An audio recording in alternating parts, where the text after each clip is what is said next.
Assalamualaikum warahmatullahi wabarakatuh. Salam sejahtera untuk kita semua. Halo semua, apa kabar? Perkenalkan, nama saya Ahmad Fauzi Pangestu dengan program studi PGSD atau Pendidikan Guru Sekolah Dasar di Universitas Trilogi.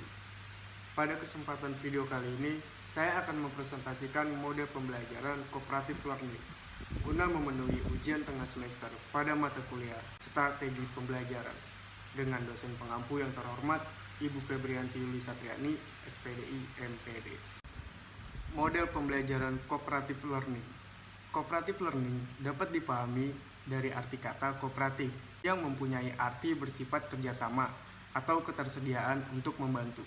Cooperative learning merupakan suatu model pembelajaran di mana peserta didik belajar dalam kelompok-kelompok kecil, umumnya terdiri dari 4-5 orang, dengan keanggotaan yang heterogen, tingkat kemampuan, jenis kelamin, suku, dan ras yang berbeda. Dalam menyelesaikan tugas di dalam kelompok, setiap anggota saling mengenal, saling bekerja sama, saling bertukar informasi, dan saling membantu untuk memahami serta menyelesaikan suatu bahan pembelajaran. Cooperative learning yakni strategi pembelajaran yang menitik beratkan pada pengelompokan para peserta didik dengan tingkat kemampuan akademik yang berbeda ke dalam kelompok-kelompok kecil.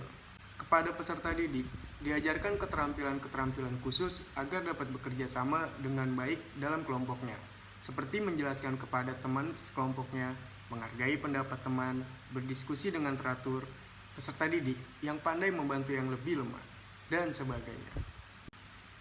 Ada 5 prinsip dalam pembelajaran cooperative learning, yaitu yang pertama, saling ketergantungan positif dengan menyatukan tujuan, visi misi, dan persepsi tiap anggota kelompok sebelum dimulainya kegiatan pembelajaran agar tidak mempunyai spekulasi dan prasangka di luar kegiatan.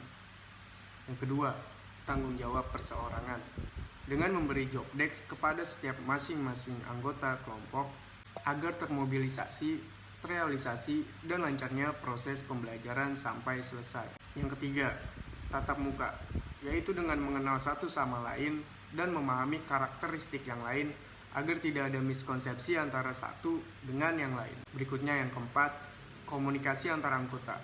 Komunikasi yang ideal ketika tiap anggota kelompok mengerjakan tugas secara terorganisir agar tidak terjadi miscommunication antar anggota. Yang kelima, evaluasi proses kelompok. Ketika selesai mengerjakan atau selama berjalannya pembelajaran, secara sadar masing-masing anggota kelompok melakukan introspeksi diri dan evaluasi terhadap kinerja masing-masing anggota kelompok dengan kesepakatan bersama. Cooperative learning menurut John Dewey 1916, Democracy and Education. Yang pertama, kelas merupakan cermin masyarakat sebagai tempat untuk belajar kehidupan nyata. Kelas atau sekolah menjadi suatu rekayasa sosial masyarakat melalui proses input, output, dan outcome untuk menjadi masyarakat yang ideal di tengah transformasi zaman.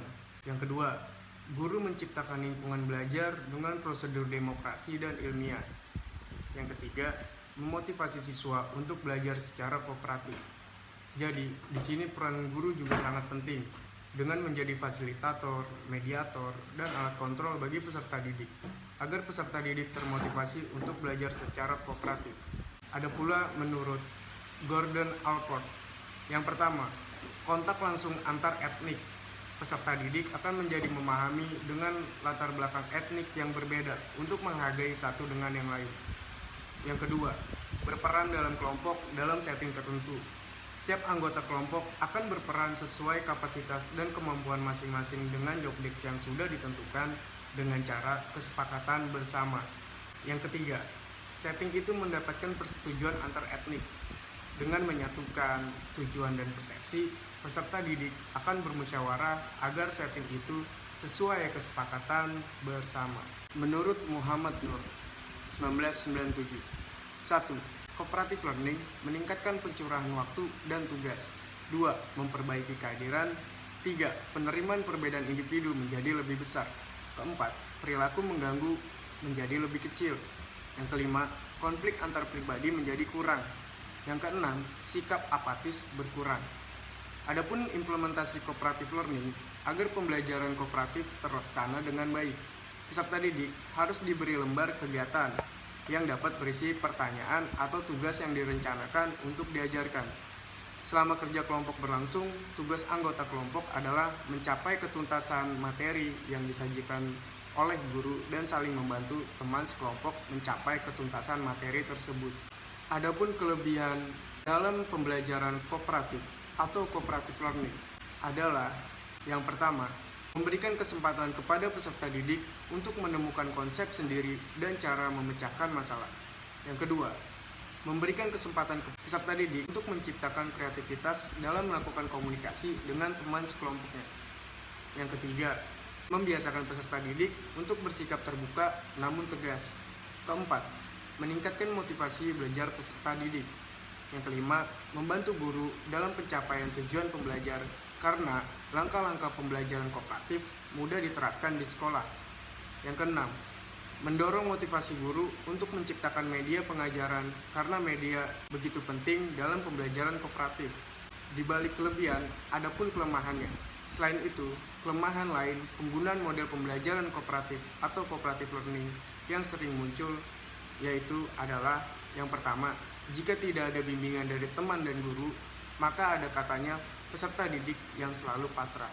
Yang kedua, jika tidak ada mekanisme yang baik dalam proses, akan ada sikap ketergantungan peserta didik kepada peserta didik yang lain. Adapun kesimpulan dari video ini, yaitu materi model pembelajaran cooperative learning adalah bentuk miniatur sederhana di mana setiap peserta didik mampu memahami interaksi sosial satu dengan yang lain dengan latar belakang berbeda yang saling bekerja sama, saling menguntungkan, dan saling menguatkan. Sejatinya, peserta didik pada akhirnya akan mempunyai karakteristik yang kritis, argumentatif, dan demokratis. Peserta didik akan menghargai pendapat satu sama lain untuk tidak memaksakan dengan cara mengelola perbedaan pendapat itu sendiri, dengan saling bermusyawarah satu sama lain untuk menyelesaikan tugas kelompok yang diamanatkan, dan menjadi tanggung jawab setiap individu untuk menyelesaikan materi yang diberikan dengan jangka waktu yang ditentukan.